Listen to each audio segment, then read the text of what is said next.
Buhay Philippines! Welcome sa aking YouTube channel. At ito na nga, ang pinag-uusapang MUPH 2024 Inol Passion Show. Narito ang aking top 8 MUPH 2024 Inol Passion Show na ginanap sa Sultan Kudarat. Ang number 8 para sa akin ay si MUPH Cainta, Stacy Gabriel. Gandang-ganda ng suot niya at kitang-kita naman, bagay na bagay sa kanya. Ang ganda ng kulay ng kanyang Mindanao na dress na sinuot. Talagang rampang-rampas siya, kabog na kabog ang lola ninyo. Ang number 7 sa akin ay yung sinuot ni Miss Bacoor. Kitang-kita ang kanyang kaseksihan, bagay na bagay sa kanyang ala snake walk. Kaya tingnan naman ninyo si ate. Oh, gandang-ganda, may nagpa-post-post pa at pa-project-project. Ang ganda ng color combination, sexy ang dating sa kanya. Ang number 6 sa akin ay ang isinuot naman ni Miss Iloilo. Bagay na bagay sa kanyang katawan, lalo na sa kanyang hurricane walk. Talagang project na project ang lola ninyo at yung color combination ay bagay sa kanyang skin tone. At syempre, ang kanyang hurricane walk, bagay na bagay sa kanyang twirl at pag-tord. Ang number 5 sa akin ay yung isinuot ni Miss Palawan. Bagay na bagay sa kanyang katawan, lalo na ang kulay nito. At isa pa'y feel na feel niya habang naglalakad. Bonggang-bongga, aurang-aura ang lola ninyo.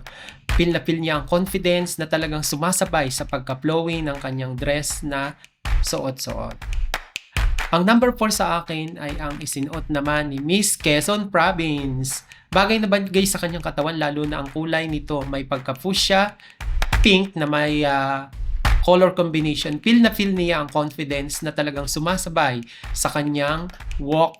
Talagang walk na talaga si Atisa Manalo. Project na project ang lola ninyo. Bagay na bagay. Aurang-aura. Ang number 3 sa akin naman ay ang isinuot ni Miss Baguio. Maladalagang Pilipina. Look-alike niya si Oksana Pederoba. Ang Miss Universe nung na na-dethrone. Siya yung kauna-unahang Miss Universe na na-dethrone at mula sa bansang Russia. At kung titingnan mo, talagang parang si Oksana Pederoba, bagay na bagay sa kanyang katawan. Lalo na ang kulay na may pagka rose pink, nagbagay sa kanyang skin tone. At ito na nga, ang number 2 sa akin ay ang isinuot naman ni Miss Bulacan. Maladalagang Filipina, look-alike din si Miss Bulacan. Bagay na bagay sa kanyang katawan ang kanyang color combination na dilaw. At tingnan naman ninyo, ang atin ninyo, aurang-aura, may pagtingin to the left, may pagtingin pa to the right. Kaya siguro may pag front and back. Kaya talagang sa kanyang flowy dress, bumagay sa kanyang katawan ang kanyang isinuot. May combination ng blue at saka ng yellow. At ito na nga, ang pinakahihintay natin, ang number 1 na isinuot, para sa akin ay ang isinuot ni Miss Zambales.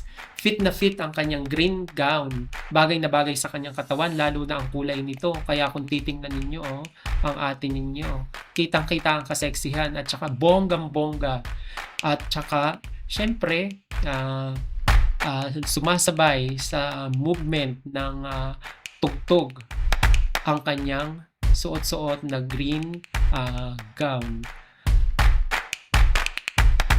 Ito ay sa akin lamang opinion ha. Hindi ko alam ang inyong opinion. Comment down below para malaman ko rin. So, at yun lang mga guys, mga kamabuhay Philippines, ang topic natin ngayon. At kung hindi ka pa subscribe na. At kung hindi ka pa rin nagko-comment, huwag kalilimutang mag-comment at likes, yun ang mahalaga. Para malaman ko ang opinion mo at magkaroon tayo ng interaction. Hanggang sa muli, kita-kits tayo. Paalam!